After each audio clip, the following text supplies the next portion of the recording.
Down here in the bottom left-hand corner of Darkness Falls, we have Saladin. He is spawning as our... Oh, of course they would change colors on me. He is our blue Protoss player, and his opponent in the top right-hand corner, wearing red, that's ZeNEX.Yong. It's interesting you mentioned the colors because I was casting some games for YouTube last night. I told you I went on like a big hour marathon of casting games, and then for whatever reason, some of the replays, the colors were mixed up.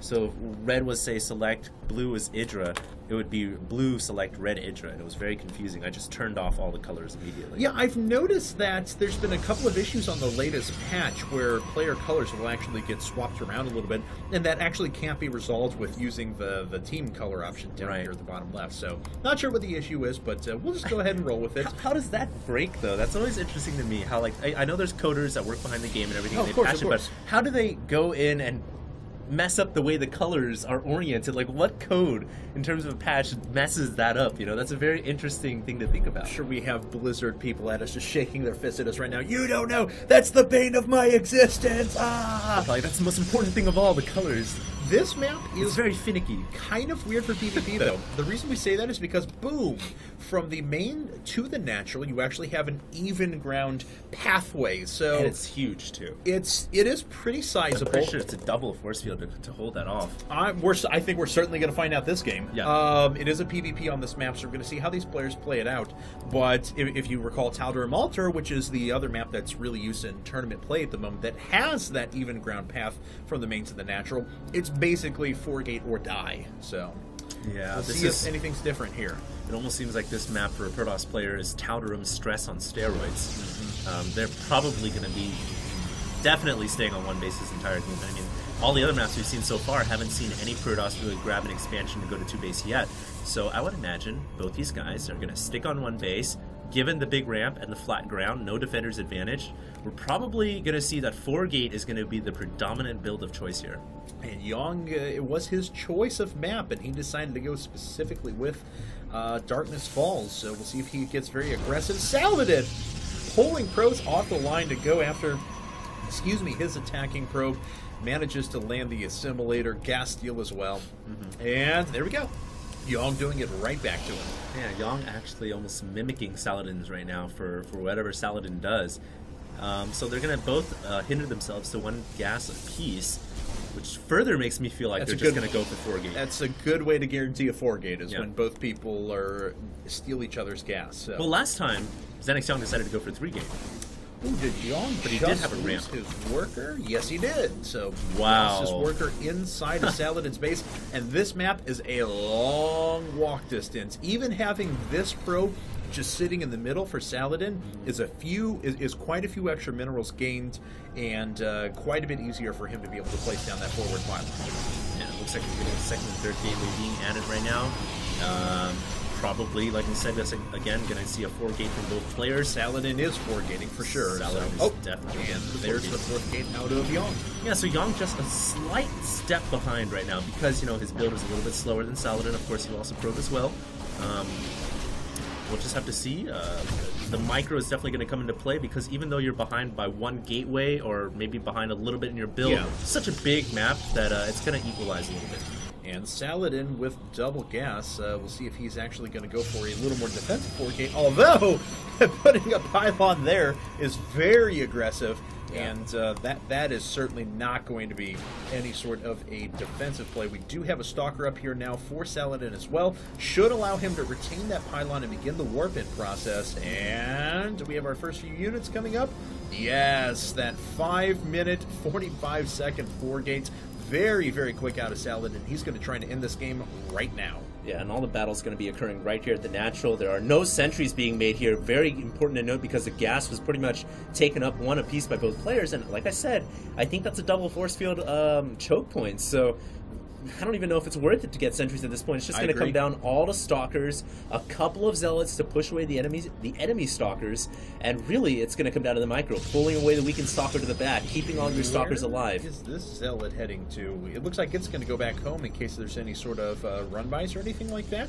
Yeah, just playing a little defensively because he doesn't know if there's a pylon on his side of the field. It's going to sacrifice a little bit of attacking power up here at the front, though. Right, and there is a sentry being made by ZeNEX.Yong. Look, he's actually making stuff back at home. down. So I guess he wants to play the contain game and go ahead and move back home in a bit. But he's got to watch out because with him not actually putting this many forces up here at the front, he could actually very quickly get neutralized. Yeah, but he probably can pull away. He's not going to get caught by force fields or anything like that, given the big ramp.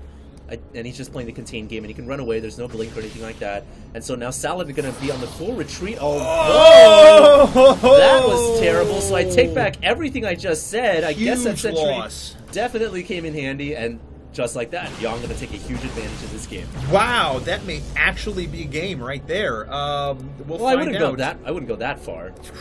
It's a big loss. It's a huge loss. Yes, two stalkers like that is a huge loss. Saladin's putting up his robotics facility. We'll see what he can do because he is certainly going to be on the defensive now. He does have, how many sentries does he have up? 3. Okay, so we'll be able to force field here for a little while, but this could actually present a lot of problems. Now, his robotics facility is going to finish first. He may be able to get that defensive unit out a little bit quicker. It looks like he has enough for an immortal, and no, not going to make the immortal quite yet. Just going to warp in a couple more units. Well, he's certainly on the back foot right now. We'll have to see how long he can keep up this defensive foothold. One Zealot going in the front. I like the play from ZeNEX.Yong. He just wants to test the water at first. That Zealot will probably go down unless Saladin doesn't shoot. Looks like Saladin still has those sentries in the background. He's being very patient. He knows he has to get the force fields perfectly. That ramp is very large and wide, and right now he is buying time for that immortal to come out. And that immortal is absolutely key to Saladin's defense. Wow, have we actually stabilized and moved into a little bit longer game? Oh, Yong is way supply blocked. He didn't bring up a probe either to put down a forward pylon, so I do think that we have stabilized at least for a little while. Wow, this is actually going to be ridiculous because I really think that Yong had the opportunity to be aggressive after he had cut off those first few stalkers, but now he is certainly giving his opponent an opportunity at least to find his way back into it. But yeah, we do have a couple of differences here. Look at this. Robotics Bay coming up with a Warp Prism for Saladin. This could be the White Raw style Robotics Bay where it's not Colossi for a while. It's just Warp Prism speed, so he can do some harassment. And we have an expansion coming out of Yong, So the one map where we thought it was just going to go out to all-out one-base aggression, we actually have stability. That's almost incredible. Came to that. It almost came to that. It was like the Cold War right there, wasn't it? And then they kind of backed off and said, you know what, peace, truce, let's just sit tight, hang around, and then we'll fight later. So that's what we have going on right now. Saladin actually getting a little bit of a tech advantage. It's a Colossus, yeah. He is going to go for Colossus. Now, he still has the option to actually pick up the Colossus inside of Warp Prism and be harassive. Yep. He probably won't do that. He probably is just going to move in with the Warp Prism and warp in some enemy Zealots inside of the main and at the same time attack the front door. That's what I imagine him doing. All right, so one base Colossus for now. I thought he had moved a probe up to the front. It looked like he was going to expand, but decides not to. So it looks like he's just going to produce a couple of Colossi and that observer there. Uh-oh, 4 Zealot drop. The 2 observers in the middle will meet and greet, and the stalkers will say hello. Oh no, that's not an observer. That's a probe. No, just a tiny little probe there. I don't think there's an observer. No, you're fine. You're fine. You would have thought an observer would have come out, but nothing out of Saladin quite yet. And there's a Warp Prism, so he is going to do that 2-pronged attack I was referring to. Oh, the observer will not see the Colossus. That's going to be a very delayed scout on that Colossus. In the meantime, it looks like the Warp Prism still hasn't moved in, so Saladin taking his sweet time here. Colossus is moving up. It's right around the middle there. We're tracking the Warp Prism at the same time, but I want to see when Yong actually gets the scout on the Robotics Bay, and it looks like he has it now. Okay, so he has it just this second, but he's got to prepare for this Warp Prism drop at the same time that a bunch of units are moving up right up the front. And I think he'll be prepared at the front door. He's got plenty of sentries. He's got a lot of forces as well. The Zealots, though, have disrupted mining in the back of the main for some time, and the Colossus has joined the army at the front. So all of a sudden, even though Saladin seems like he has a smaller army and the disadvantage from low ground to high ground, he's got a Colossus here, and that is going to be a big difference factor. Yeah, it really is. Saladin's actually doing a considerable amount of damage. The Zealots have actually the Colossus getting really close. He wanted to break down the force fields, though, and then backs up after that. So it was actually a pretty smart move, but he did get dangerously close to those Immortals. Yep. The Immortals are now falling down. Yong doesn't have a lot left. Saladin's actually taking a huge supply lead, and he's continuing to drop with these 4 Zealots. Yeah, and that Colossus, it's pretty low, I think. No, it couldn't take that much damage at all. So beautiful harass by Saladin. Not only does he strike the front door, and even though he's not going to kill off all the forces, he has disrupted a lot of mining in the back of the mineral fields. Let's just look at the workers' kill tab right now. It is 13 workers killed, and he destroys the entire army at the front door. There's the GG. Oh, and Saladin goes up 2-0 in this best of 5. Congratulations to Saladin. What a great game played out of him.